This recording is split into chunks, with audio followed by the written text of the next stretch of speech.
There were beginnings, there were endings, and a movie that's coming soon drives a lot of the list for DC Comics from 1997. Up next on this video from Bronzeville Comics.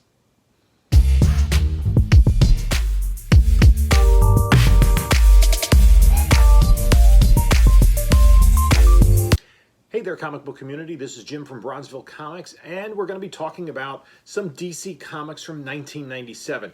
Now, this was a little bit of a slow year for big books compared to other years in the 90s. So there's not a lot to dig into here. We will actually have some honorable mentions that are a little bit interesting, and we're going to go through our top 10 list as we've been doing. If you like this content, please subscribe to the channel. Also, like and comment on this particular video. Let me know what you think about my top 10 list. Let me know if you have any of these books. I'm doing these top 10 lists yearly. I've been doing DC every week. They tend to drop on Thursdays. The rest of the week, I kind of do some haul videos and some other comic book related videos, content. I'm trying to get out about 3 videos a week. Tend to drop on Sunday, Tuesday, and Thursday mornings. And it depends what I pick up over the weekend. Things are slowing down a little bit, honestly, in terms of getting out there to garage sales and shows as we head into December. So let's jump into this list, and I think you're going to find some of it rather curious. Up at number 10 is Batman The Long Halloween, number 13. This was the final issue in this Jeff Loeb, Tim Sale miniseries. This book goes for about $150 in a CGC 9.8. You can get about $15 or $20 raw. But that CGC sale of $150 in October is up from $71 in January. And the belief is that a large part of the plot of the upcoming Batman film, directed by Matt Reeves and starring Robert Pattinson, will be based on this Long Halloween miniseries. It's a great miniseries. And so that, I think, has driven speculation throughout the course of this year. This book, the way the prices have increased have been in recent months. Unlike a lot of books in 2021, they didn't increase really in April, May, June, and July. It's more been in September, October, and November since we've started to see some trailers and some other photos and videos from the upcoming movie, and we have a little bit more of a hint. Moving up to number 9 on our list, and there's not a lot of difference here, Batman The Long Halloween, number 10. This also about $150 in a CGC 9.8. That was a sale in October. In January, 2 copies in a 9.8 sold, one for $53 and one for $115. Number 8 on the list, Batman The Long Halloween, number 9. About $150 in a CGC 9.8, also about $20 in a raw copy. There was a $150 sale in September. There was a $145 CGC 9.8 sale in January. So this was the book that kind of hit this level earlier in the year. Up to number 7 on the list is Batman The Long Halloween, number 7. Approximately $150 in a CGC 9.8, a little bit cheaper, maybe closer to $10, but probably about $20 in a raw copy. There was a 9.8 sale of $150 in September. That seems to be where a lot of these books in this series are settling. And that's up from $61 sale for a CGC 9.8 in January of this year. Number 6 on the list is Batman The Long Halloween, number 6, which also sells for about $150 in a CGC 9.8, about $20 raw. There was a sale of $150 in October, up from $62 in January. Now, there also was a 9.6 sale of $90 in October. And generally speaking, for these books from the 90s, you can usually use a 2-to-1 ratio from a 9.6 to a 9.8. So a 9.6 sale of $190 would probably be equivalent to $180 in a 9.8. We're going to take a little bit of a break for a minute as we go to number 5 on our list. And that is, the number 5 book is Superman Adventures number 5, which is the first appearance of Livewire. It sells for about $230 in a CGC 9.8. You could probably get it for about $30 or $40 in a raw copy. There was a $250 sale in October, a $188 sale in a CGC 9.8 in September. Livewire, like Harley Quinn, premiered in the animated TV series and then made her comic book debut in the adaptation books of the animated series. Now, both Batman Adventures and Superman Adventures were new stories based on the characters and the character design from the animated show, which were both produced by Bruce Timm, and that has that same animation style that was seen in Justice League Unlimited.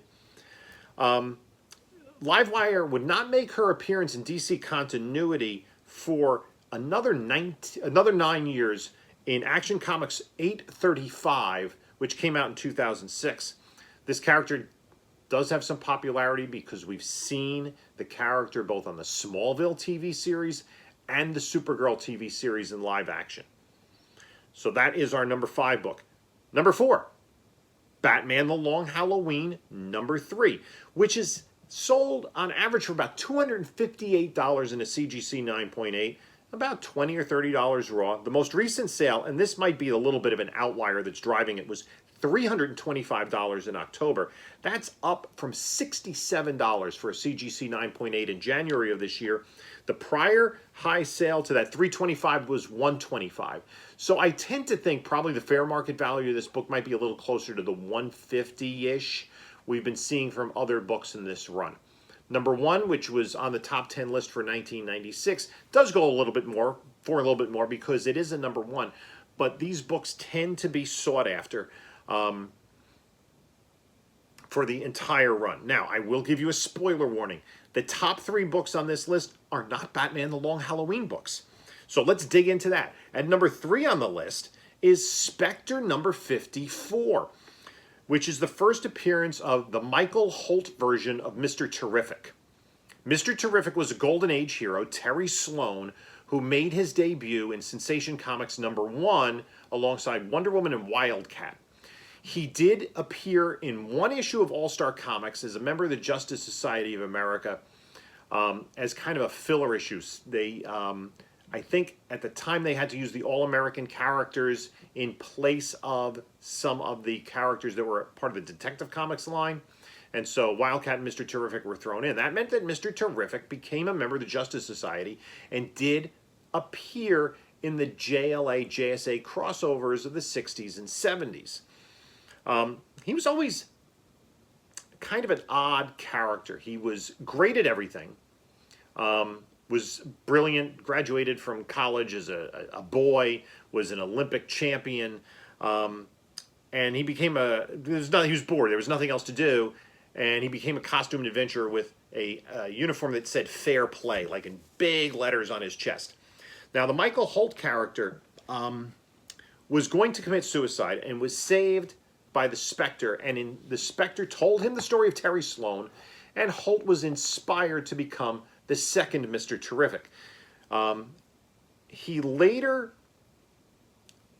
joined the Justice Society and became a member of that team for a long while, including the leader of the team for a while. And he was seen in the Arrow TV series starting in season 4. He was played by Echo Kellum.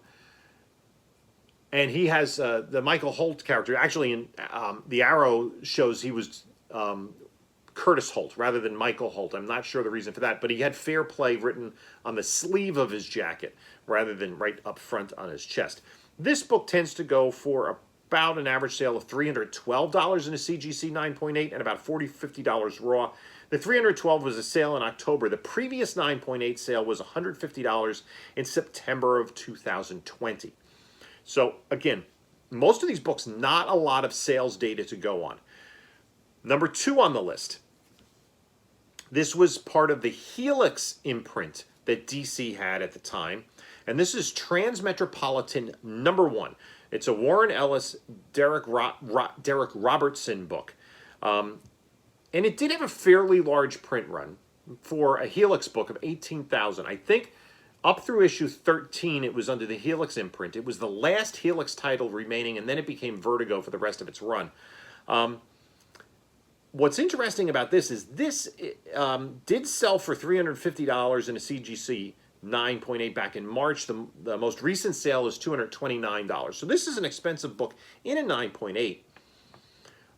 What is curious about it is that it does not have any promise right now of becoming either a TV or movie property, which tends to drive some of these independent books. And this is technically an independent book, but the DC Vertigo line and the Helix line, books like Sweet Tooth, they're not superhero books. So they do get adapted differently. So that's Transmetropolitan number 2. The number 1 book from 1998 is Static 45. There are no 9.8 sales that I can find for this book. And that's because the book is very hard to find in general. There were only 4,767 copies ordered. Compare that to the same month where Batman had 63,000 copies ordered. So under 5,000 to over 60,000. The most recent sale was a 9.2 CGC, which sold for $410. Oh, I'm sorry, there was a 9.8 sale, and that was back in April of 2020 for $400. This year, a 9.6 sold for $575 in April. So I've kind of made the estimate of a CGC 9.8 here of $1,004. That's double the average sale of a 9.6. This is a book that doesn't come to market too often. There aren't that many of them. And this was as the Milestone imprint was going away. This 1997 was the end of Milestone for DC for, more than 20 years. And it was a couple of years before the Static Shock animated show premiered. So that produced an entirely new audience, and the show was a cartoon that appealed to kids who never would have read, they would have been too young to have ever read the original comics. And Static has been included as a member of Young Justice. The Milestone books have been rebooted within DC continuity. And as we've said before on this channel, these other 90s lists where Static has appeared, that the property is, Michael B. Jordan is supposedly looking into producing a Static TV series for HBO Max, or maybe even a feature film. So this is a book I think that's going to continue to grow just because you can't find it. And anybody who wants to complete a Static run, these later books, which had print runs down about 5,000, they're very hard to find. We're going to do some honorable mentions. The rest of the Long Halloween series, that goes without saying. Batman and Robin Adventures number 21. That just missed the list. Got squeezed out by all the Long Halloween books. That did have a high sale of $155 back in August of 2019. There haven't been any 9.2 sales that I can find in the last 2 years. It has this classic Batgirl Riddler question mark cover. And all these covers, of course, are in the style of the animated series. JLA, number 1. The Justice League got rebooted this year. Brand new JLA title, which kind of went back to the classic JLA with the big heroes. Superman, Batman, Wonder Woman, Flash, Green Lantern, Aquaman.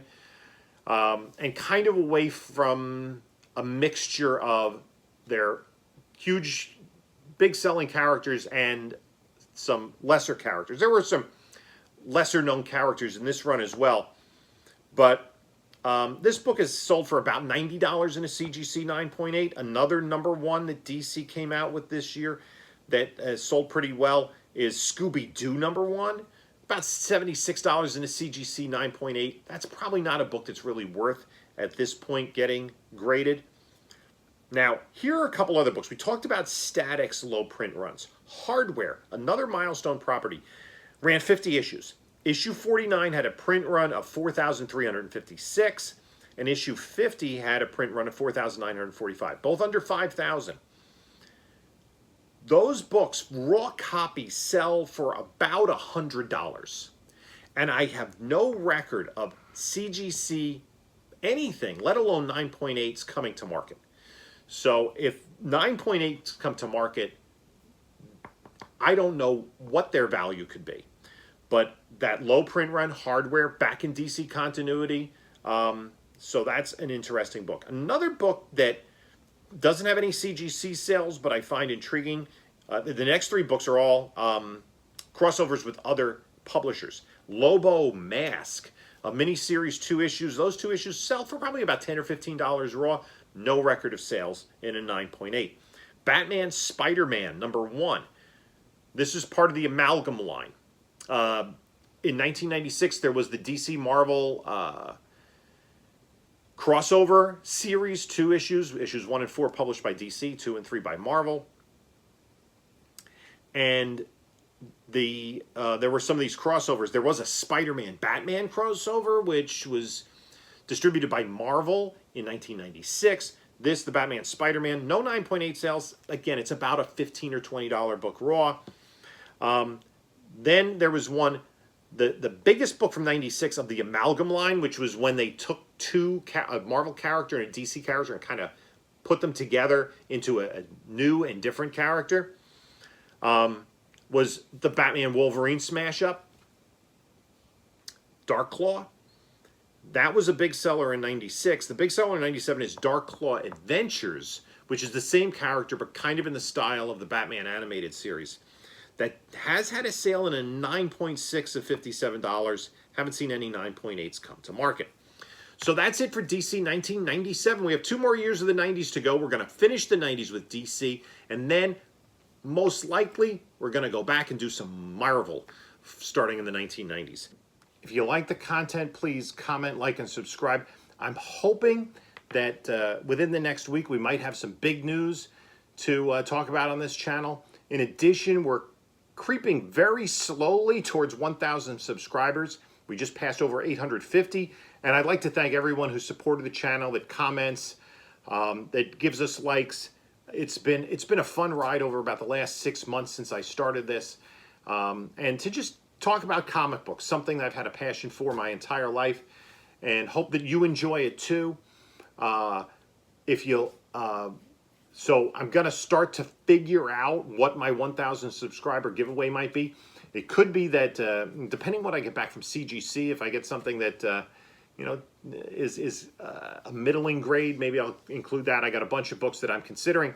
In the meantime, you can check out this video, which is the recent collection that I picked up. And it doesn't have any DC, and it doesn't have any books from the 90s. It's all Marvel, 60s to 80s. And down here, you can check out the DC 1996 video to see what was on that list. So, guys, until next time, enjoy your comics.